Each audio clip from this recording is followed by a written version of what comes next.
बिस्मिल्लाहिर्रहमानिर्रहीम। आज जो हम लोगों ने स्टार्ट करना है फर्स्ट ईयर की बायोलॉजी का सेकंड चैप्टर है। उसका टॉपिक है इम्पोर्टेंस ऑफ कार्बन। तो चलिए स्टार्ट करते हैं। Carbon is the basic element of the organic compound. Carbon जो है वो बेसिक एलिमेंट है ऑर्गेनिक कंपाउंड का। Due to its unique properties, इसकी यूनिक प्रॉपर्टीज़ हैं, उनकी वजह से carbon occupy the central position in the skeleton of life. पहला पॉइंट यहाँ पे बन जाता है ना कि और कार्बन जो है ऑर्गेनिक कंपाउंड का बेसिक एलिमेंट है। आपने केमिस्ट्री में भी पढ़ा होगा, 9th क्लास से आप लोग पढ़ते आ रहे हैं कि कार्बन जो है ऑर्गेनिक कंपाउंड के अंदर जो है आता है। तो कार्बन जो है वो बेसिक एलिमेंट है ऑर्गेनिक कंपाउंड का। Due to its unique properties की वजह से कार्बन जो है स्केलेटन ऑफ लाइफ के अंदर जो है वो सेंट्रल पोजीशन जो है वो ऑक्यूपाई करता है। कार्बन इज़ टेट्रावेलेंट, यानी कि कार्बन जो है वो टेट्रावेलेंट है। मीन्स कि इसकी जो है 4 वैलेंसी होती है। मीन्स के कार्बन की जो है, मैं आपको बता देती हूँ, ये देखिए कार्बन की 4 वैलेंसी होती है। इस तरह भी इसको शो कर लेते हैं और इसको जो है वो इस तरह भी शो कर लिया जाता है। कार्बन की जो है वो टेट्रावेलेंट होता है, यानी कि इसकी जो है वो 4 वैलेंसी होती है। It can react with many other non element forming the covalent bond. ये क्या करता है, अब इसके पास जो है वो 4 ऑक्यूपाई वैकेंट पोजीशन होती है, खाली जगह होती है। तो क्या करता है कि जो दूसरे एलिमेंट के साथ जो मिलके जो है वो कोवलेंट बॉन्ड बनाता है। नेक्स्ट है, when the carbon atom combine with 4 atom और radical, 4 bonds are arranged symmetrically in the tetrahedron. यानी कि वो कह रहे हैं कार्बन के पास 4 वैलेंसी होती है, टेट्रावेलेंट होता है। टेट्रा का मतलब 4 होता है, वेलेंट का मतलब वैकेंसी होती है, इसके पास खाली जगह होती है। जब कार्बन जो है अब 4 उसके पास खाली जगह है ना, तो 4 ही एटम और 4 ही रेडिकल इसके साथ जो के होंगे, कंबाइन होंगे और वो 4 ही बॉन्ड बनेंगे, ठीक है। और वो बॉन्ड जो है वो सिमेट्रिकली अरेंज होंगे बिल्कुल, और वो टेट्राहाइड्रन की फॉर्म में आ जाएगा। आगे मैं आपको बताती हूँ इसका डिटेल थोड़ी सी।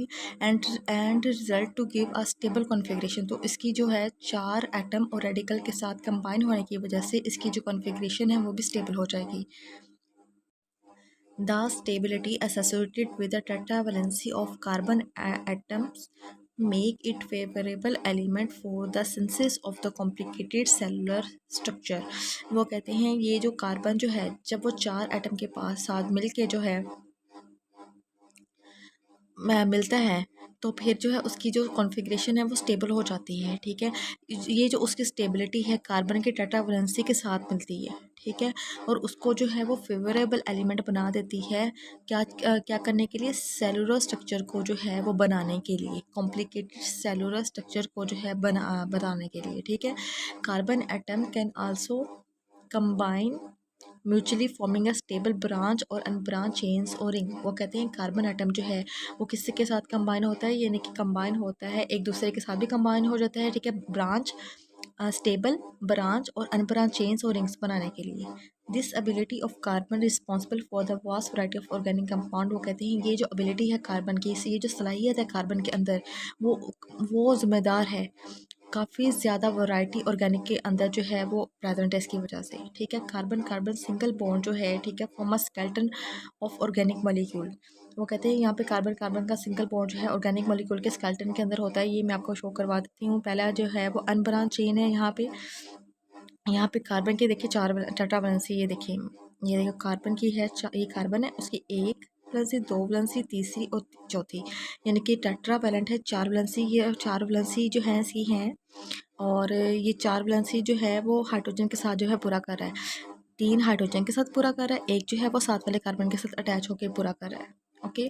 यहाँ पे जो सेकंड वाला कार्बन है वो क्या कर रहा है, 2 जो है अपनी वैलेंसी वो कार्बन के साथ पूरी कर रहा है, एक 2 जो है हाइड्रोजन के साथ कर रहा है। इसी तरीके से सेम ये सारे प्रोसेस हो रहा है, ठीक है। उसके बाद रिंग स्ट्रक्चर है। रिंग में देखिए 1 2 3 4 5 6 वो कार्बन आइटम है, ठीक है। ये कार्बन आइटम देखिए, इस कार्बन आइटम की अभी बात हो रही है, ठीक है, ऊपर वाले की। इसमें जो है एक वैलेंसी जो है हाइड्रोजन के साथ पूरी कंप्लीट हो रही है, एक जो है इस कार्बन के साथ हो रही है, और 2 जो है वो इस कार्बन के साथ अटैच हो रही हैं। इस तरीके से ये जो है इसकी वैलेंसी कंप्लीट होगी। इसी तरीके से सेकंड वाले की, इसके भी 4 हैं, एक यहाँ से हाइड्रोजन के साथ कंप्लीट होगी, एक इस कार्बन के साथ, और 2 जो है इस कार्बन के साथ, वो भी पूरी हो गई यहाँ पे। तो इस तरीके से ये रिंग स्ट्रक्चर बन जाता है। नेक्स्ट है ब्रांच स्ट्रक्चर। ये देखिए ये सेंट्रल का ये जो कार्बन है, ठीक है, यहाँ पे उसकी एक वैलेंसी इस कार्बन के साथ, एक वैलेंसी इसके साथ, एक यहाँ पे कंप्लीट हो गई 4। अब इस कार्बन की बात करते हैं, देखिए एक यहाँ पे, एक ये 3 हो गए और ये 4। इस तरीके पे सेम ऐसे यहाँ पे भी सेम ऐसे, ठीक है। तो ये होगी ब्रांच चेन। पहले हम लोगों ने पढ़ी अनब्रांच चेन, कोई भी ब्रांच नहीं थी, स्टेट बिल्कुल था, तो सिमेट्रिकल था। यहाँ पे ये जो है रिंग स्ट्रक्चर है, दूसरी जो है वो ब्रांच स्ट्रक्चर है। तो नेक्स्ट पेज पे आ गए हैं, बाकी रिमेनिंग जो टॉपिक रह गया था वो यहाँ पे है। Carbon combine commonly with hydrogen के साथ भी ये कंबाइन हो सकता है, मिल सकता है, ऑक्सीजन के साथ भी, नाइट्रोजन के साथ भी, फॉस्फोरस के साथ भी और सल्फर के साथ भी, ठीक है। इन सब के साथ जो है मिल के जो है अपनी वैलेंसी को पूरा कर सकता है carbon atom. Combination with these and other element contribute to the large variety of organic compound. Carbon जो है इन सब के साथ और दूसरे एलिमेंट के साथ मिल के जो है ऑर्गेनिक कंपाउंड के अंदर लार्ज वैरायटी लेकर आता है, ठीक है। बहुत ज़्यादा मतलब कि इसमें से बहुत ज़्यादा चीज़ें बनती हैं, बहुत ज़्यादा कंपाउंड बन जाते हैं।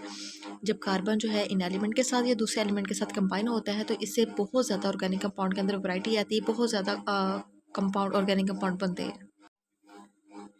कार्बन एंड हाइड्रोजन बॉन्ड, ये जो कहते हैं कि कार्बन और हाइड्रोजन का बॉन्ड है, is a potential source of chemical energy for the cellular activity. यानी कि सेल के अंदर जितनी भी एक्टिविटीज़ होती हैं, ये जो बॉन्ड है वो सोर्स किसका है, केमिकल एनर्जी का सोर्स है, ठीक है। जितनी भी सेलुलर एक्टिविटीज़ होती हैं उसके अंदर ये जो है एक पोटेंशियल सोर्स है केमिकल एनर्जी का। Carbon oxygen associated in glycosidic linkage provide stability to the complex carbohydrate molecule. वो कहते हैं, अब पहले हम लोगों ने बात की कार्बन हाइड्रोजन बॉन्ड की, अभी हम बात करें कार्बन ऑक्सीजन बॉन्ड की, ठीक है। कार्बन ऑक्सीजन बॉन्ड जो है वो एसोसिएटेड होता है ग्लाइकोसाइडिक लिंकेज के अंदर। ये क्या करता है कि प्रोवाइड करता है स्टेबिलिटी कॉम्प्लेक्स कार्बोहाइड्रेट मॉलिक्यूल को। जो कॉम्प्लेक्स कार्बोहाइड्रेट का मॉलिक्यूल है उनको जो है स्टेबिलिटी प्रोवाइड करता है ग्लाइकोसाइडिक लिंकेज के अंदर। कार्बन कंबाइन विद नाइट्रोजन, पहले हाइड्रोजन के साथ बात होगी फिर ऑक्सीजन के साथ बात होगी। यहाँ पे मैं अंडरलाइन कर देती हूँ, ये पहले जी हाइड्रोजन के साथ बात होगी उसके बाद ऑक्सीजन के साथ बात होगी, उसके बाद जो है थर्ड वाले पे जो है नाइट्रोजन की बात होगी, तीनों के साथ बात होगी, ठीक है।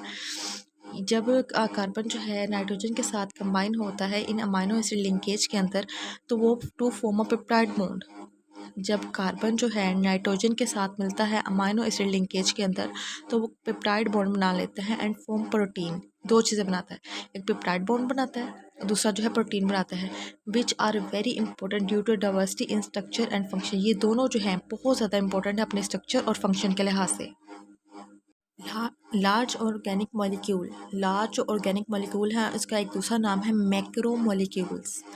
लार्ज ऑर्गेनिक के मॉलिक्यूल्स हैं जैसे कि सेल्यूलोज हो गया, फैट हो गया, प्रोटीन हो गया, एक्सेट्रा, ठीक है। आज जनरली इनसॉल्युबल इन वाटर, वो पानी के अंदर जो है वो इनसॉल्युबल हो जाते हैं क्योंकि वो बड़े होते हैं ना, बड़ा उनका साइज होता है तो पानी के अंदर वो इनसॉल्युबल होते हैं यानी कि हल नहीं होते हैं। Hence they form structure of cell, तो ये क्या करते हैं कि सेल की जो है वो स्ट्रक्चर बना लेते हैं, ठीक है। They also serve as a storage for the smaller molecule like glucose. तो ये एक तो वो बड़े मॉलिक्यूल हैं, एक तो पानी के अंदर सोलबल नहीं होते सॉरी, और ये जो है सेल की स्ट्रक्चर बनाते हैं। और दूसरा क्या करते हैं कि छोटे छोटे जो मॉलिक्यूल हैं जैसे कि ग्लूकोज वगैरह हो गया उनको स्टोर करके रखते हैं, which in turn are responsible for providing the energy to the bodies. और ये क्या करते हैं कि जब स्टोर कर लेते हैं ना ग्लूकोज वगैरह को अपने अंदर तो ये क्या करते हैं कि बॉडी को एनर्जी जो है वो प्रोवाइड करते हैं। नेक्स्ट है जी small molecules such as glucose, amino acid, fatty acids etc are either serve as a source of energy। छोटे बड़े मॉलिक्यूल क्या करते थे वो मैंने आपको बता दिया, पानी के अंदर सोलुबल नहीं होते हैं, ये सेल का स्ट्रक्चर बनाते हैं, छोटे मॉलिक्यूल को अपने अंदर स्टोर करके रखते हैं और एनर्जी प्रोवाइड करते हैं। छोटे मॉलिक्यूल जो है वो एनर्जी प्रोवाइड करते हैं। वो कहते हैं छोटे मॉलिक्यूल जैसे कि ग्लूकोज हो गया, अमाइनो एसिड, फैटी एसिड हो गया, ये क्या करते हैं एनर्जी का सोर्स है। और as subunit to build macromolecule, वो क्या कहते हैं ये आपस में मिलके ना मैक्रो मॉलिक्यूल बनाते हैं। मैक्रो मॉलिक्यूल का सब यूनिट है। Some small molecule are so unstable, वो कहते हैं कुछ जो छोटे छोटे मॉलिक्यूल होते हैं वो इतने अनस्टेबल होते हैं that they are immediately broken down to release energy, के वो कहते हैं फौरी तौर पर वो जो है इमीडिएटली, क्या मतलब होता है फौरी तौर पर, फौरी तौर पर वो जो है टूट जाते हैं और एनर्जी को रिलीज़ करते हैं। जैसे कि एटीपी एनर्जी है, एटीपी एडिनोसिन ट्राइफॉस्फेट एनर्जी है, तो उसको एनर्जी को रिलीज़ कर देते हैं। सच सब्सटेंसेस सब ऐसा immediate source of energy for the cellular metabolism. ऐसे जो सब्सटेंस होते हैं जो जल्दी से खुद ब खुद टूट जाते हैं एनर्जी को रिलीज़ करने के लिए, वो सोर्स होते हैं सेलुलर मेटाबॉलिज्म का। ठीक है, तो आज का लेक्चर यहाँ पे कंप्लीट हो गया। कोई कन्फ्यूजन हो आप मुझे बताइएगा। मेरे चैनल को सब्सक्राइब ज़रूर करिए, लाइक कीजिएगा और कमेंट कीजिएगा। तो बेस्ट ऑफ लक। कल हम लोग जो है वो स्टार्ट करेंगे इम्पोर्टेंस ऑफ वाटर।